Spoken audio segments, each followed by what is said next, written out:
What's up guys, c'est back pour une nouvelle vidéo. Aujourd'hui, on va plonger dans un nouvel univers du bienfait de la randonnée en pleine nature et la salle de sport, gym. Dans cet épisode dédié aux bienfaits de la randonnée en pleine nature et de la salle de sport, gym, nous allons plonger dans un univers de ces deux activités, bien qu'apparemment distinctes, se complètent magnifiquement pour favoriser un mode de vie sain et équilibré.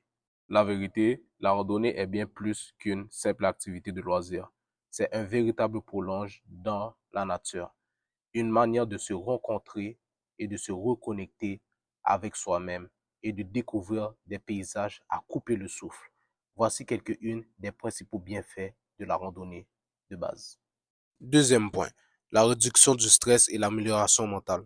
Passer du temps en pleine nature a un effet apaisant sur l'esprit. Des recherches ont prouvé que la randonnée peut réduire le niveau de cortisol, l'hormone du stress et l'amélioration de l'humeur et être entouré de verdure en plein air favorise également la production de sérotonine, l'hormone du bonheur, contribue ainsi à une meilleure santé mentale. Personnellement, pour moi, en vivant cette expérience, je vais pas vous mentir, c'était quand même, même si c'est en hiver, c'est pas en été, c'était quand même une bonne expérience que j'ai pas mal appréciée. Et pas mentir, les recherches ont dit une vérité très réelle. Je me suis senti différent et puis juste respirer le plein air à côté du lac en plus, juste respirer le plein air à côté du lac, ça m'a donné un effet beaucoup plus apaisant et beaucoup plus différent. Et puis comme je dis, tu peux te rencontrer toi-même, tu vois. Vraiment, tu as le temps de discuter avec toi-même et de penser hors du bruit du monde. Genre hors de ton téléphone et tout, hors des voitures qui font plein de bruit pour rien. Tu as le temps d'être avec toi-même. Renforcement de la créativité et de la concentration. La nature stimule notre créativité et l'amélioration de notre capacité à nous concentrer. Des études ont prouvé et ont démontré que passer du temps en plein air peut augmenter la concentration et la productivité. C'est pourquoi de nombreux professionnels choisissent de passer du temps en plein air, de faire de la randonnée avant de retourner à leur travail. Personnellement, moi, j'en ai vaincu et je l'ai vu. J'aime bien. Et c'est ce qui m'a permis aussi à créer ce petit contenu aussi pour vous faire part de vraiment comme c'est nouveau. À la place d'être à la salle ou de faire plein d'autres choses, pour moi, c'était vraiment nouveau. Et puis, c'est la première fois que je faisais de la randonnée en plein hiver. C'est vraiment une expérience stimulante qui m'a vraiment donné une idée. Et là, j'étais comme, ah, pourquoi pas partager ce moment avec vous? En parlant de partager un moment avec vous, la randonnée peut être également une activité sociable que vous pouvez partir avec des amis, des membres de votre famille ou un groupe de randonnée pour partager des moments, créer des liens et renforcer la relation. C'est une occasion idéale pour discuter, de rire et de se motiver mutuellement. Pas de mentir, j'ai pas encore testé ça avec des amis, mais j'aimerais bientôt faire cette expérience-ci. Peut-être pas en hiver, le faire cet été. On verra c'est quoi la différence entre le vibe de l'hiver et l'été. Mais pas mentir, j'aime bien le petit côté hiver avec la glace et tout. Puis l'eau, le petit vent frais, et puis respirer un bon vent frais. Il faut aussi choisir une bonne journée, hein. Faut pas aller sur un coup de tête comme ça. Ouh, j'ai envie de faire de la randonnée. Non, il faut choisir un moment que la température est idéale et vraiment comme frais là, par exemple, il fait froid, non? Il faut que ça soit frais pour que vous soyez à l'aise et pas être obligé avec genre 10 000 vêtements sur toi si t'as pas les équipements nécessaires. Et enfin, sur le plan personnel, la randonnée peut être un véritable voyage introspectif. Elle te permet de prendre du recul sur ta vie, de réfléchir à tes objectifs, d'apprécier la beauté du monde qui t'entoure. Chacun de tes pas, le sentiment que tu ressens est une invitation à te reconnecter, à te rencontrer avec toi-même. Personnellement, c'est vraiment une sensation qui est juste wow. Et puis, quand tu le fais tout seul, j'ai pris l'expérience toute seule, t'as vraiment l'impression que, tu vois, comme, tu discutes vraiment avec toi-même littéralement. Il y a que toi et tes pensées. C'est vraiment un sentiment chaleureux. Seule petite différence, si t'es quelqu'un qui aime pas être trop entouré, qui aime pas être vraiment avec les gens, c'est vraiment une expérience que je peux te conseiller, l'un des meilleurs pour être bien et être soi-même, genre littéralement. Tu pourrais danser, tu pourrais crier, personne va te trouver bizarre, personne va te calculer. Et surtout en hiver, là, il n'y a pas très grand monde qui aime ça faire de la randonnée, j'ai remarqué. J'ai rencontré quelques personnes sur mon chemin pendant la route, mais vraiment, il n'y a pas très grand monde qui aime ça faire la randonnée en hiver, j'ai remarqué. Mais vraiment, c'est un moment que tu pourrais être vraiment seul sans être entouré du bruit et te sentir toi-même. Et comme tu vois, c'est quand même pas mal beau, pas mentir. Il y a vraiment des petits chemins, des petits, ben, il y a pas mal de pas. Je dis ça, mais peut-être c'est vraiment une journée que les gens, ils étaient pas sortis. Mais vraiment, tu vois, comme, tu peux découvrir, voir le monde d'une autre manière. Et si tu aimes pas trop être seul, tu peux amener quelqu'un avec toi, partager ce moment.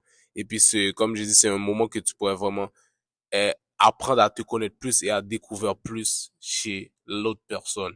Pour les gens qui trouvent pas d'activité à faire en hiver, il faut pas très grand chose hein, pour se faire être heureux. Il faut pas nécessairement aller tout ça là. C'est juste un moment partagé comme ça avec ta compagne ou avec un de tes amis, ça peut vraiment changer la donne de la journée et surtout mentalement, ça peut vraiment vous mettre différent sur la longueur d'ongle. Bien différent de la salle de sport, la randonnée est aussi une activité qui est très favorable pour pour développer ses jambes, développer tes mollets et puis l'endurance. Moi, personnellement, en marchant pendant, bon, 1 à 2 heures à l'extérieur, c'était quand même bon, j'avais quand même, ben, je marche quand même vite, pas mentir. Là, je prends pas mon temps à regarder le tour. Oui, je marche vite quand même pour chauffer le corps, pour ne pas avoir trop froid. Je marche vite. Et comme tu vois, j'avais une grosse sourire en plein dans ma face parce que, comme je disais, c'est vraiment une activité que j'essaie pour la première fois. Mais en plus, toute seule, être toute seule avec ses pensées, c'était vraiment, waouh, très différent. Vraiment, c'est juste une merveilleuse sensation. Je vous invite à profiter de ça en été pour les gens qui aiment battre l'hiver et en hiver pour les gens qui aiment le froid. Personnellement, c'est une expérience vraiment très wow. Je le conseille à du monde, c'est vraiment très agréable comme sensation. Si tu aimes pas toi être seul, tu peux être avec quelqu'un, bien sûr. En parlant de salle de gym, on va parler les bienfaits de l'entraînement sur le corps à la salle de sport. Le bienfait, personnellement, pour moi, le bienfait.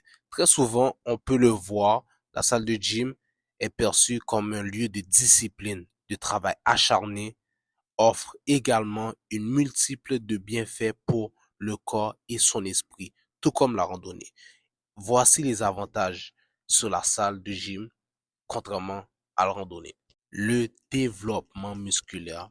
À la salle de sport, ça peut te permettre de cibler certains groupes de muscles à l'aide des équipements qui peuvent te soutenir, bien sûr, et d'autres non, à renforcer tes bras, tes jambes, ton dos, tes mollets, toutes les parties du muscle de ton corps et en moyenne aussi, qui est très efficace à atteindre tes objectifs d'entraînement réguliers ou très excessifs, tout dépendamment des gens, et observer des résultats significatifs qui te permettent d'augmenter ton ego personnel.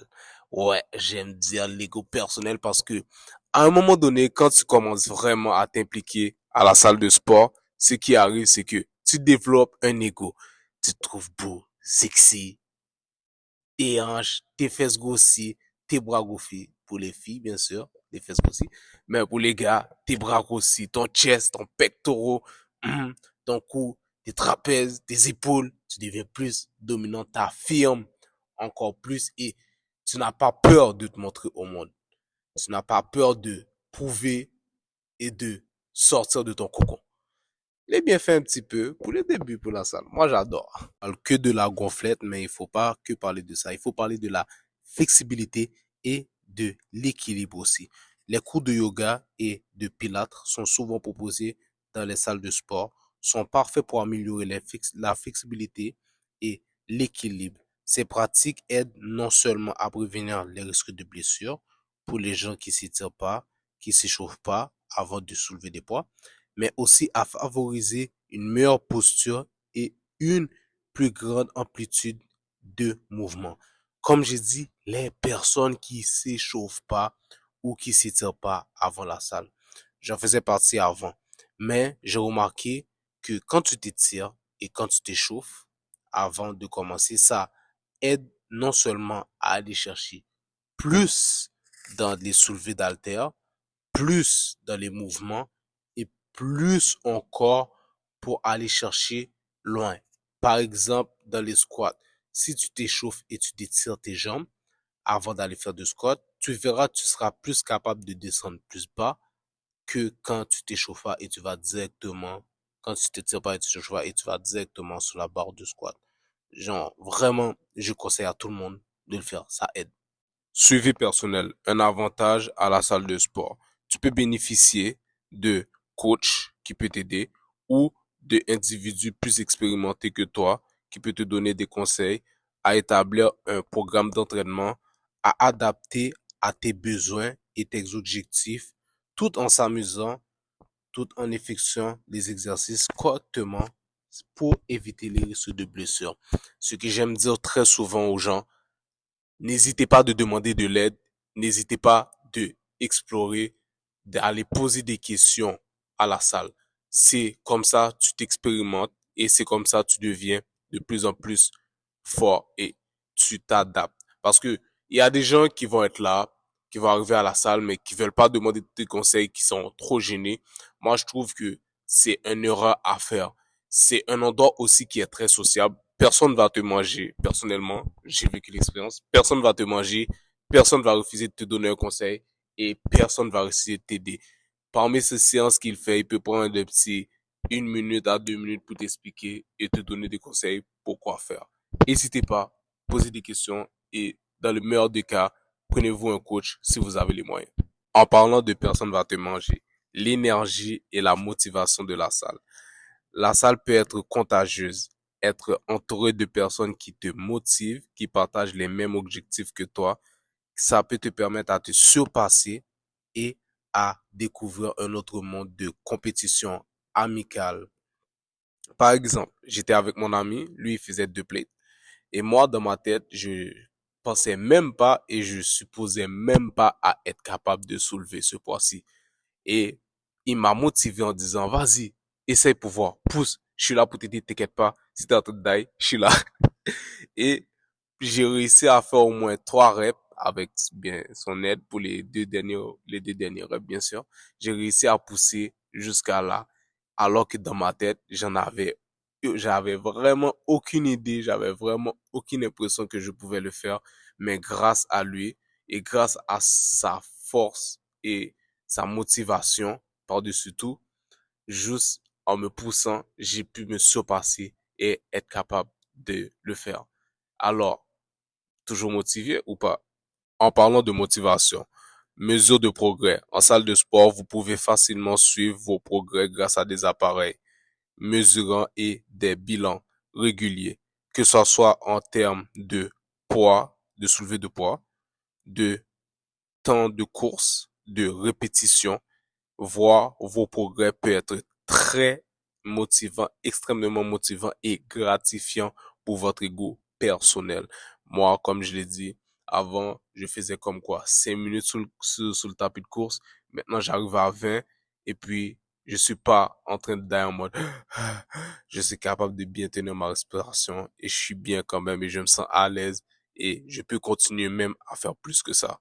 En conclusion, la randonnée en pleine nature et l'entraînement à la salle de sport sont 2 activités complémentaires qui vous offrent des bienfaits vrais pour le corps et l'esprit. Que vous choisissez de vous aventurer du côté des sentiments ou de l'entraînement à la salle, l'important c'est de trouver un équilibre qui vous convient et qui vous permet de rester actif. N'oubliez pas que ce soit sur les sentiments ou sur un tapis de course, vous vous rapprochez de vos objectifs de santé physique tout comme santé mentale. Bien-être, de votre bien-être. Alors lancez vos chaussures, levez vos poids, prenez la corde à sauter, dansez s'il le faut, mais il faut faire de l'exercice pour bien se porter bien. Merci d'avoir écouté cet épisode aujourd'hui. Il y a d'autres contenus qui vont arriver bientôt. Je vous souhaite de rester en pleine forme et par-dessus tout, vous êtes le meilleur. Lâchez pas, continuez, poussez et C'est ça pour aujourd'hui. Vous pouvez liker et vous abonner pour les nouveaux contenus qui vont se suivre. Peace. Sayonara.